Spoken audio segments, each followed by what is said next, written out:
Hello students, in this session I will be discussing what is acid and its examples and what are base and its examples. So moving on to the topic, that is acids.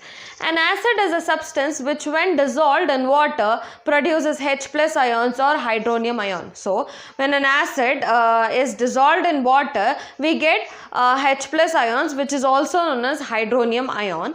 Examples are HCl, H2SO4 and HNO3. So depicting how we get H plus ions is when water molecule is treated with H plus ion, we get H3O plus, where hydrogen is getting added, and this product is known as hydronium ion, where hydrogen ions are getting added.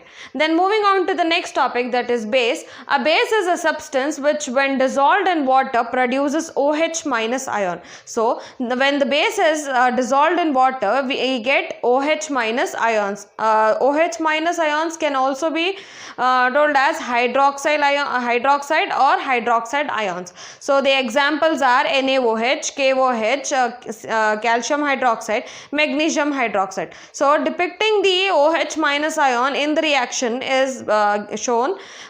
Sodium when treated with H2O, that is water, we get sodium plus and OH minus ions. So and with the hydrogen gas, this is the OH minus ion or the hydroxide ion.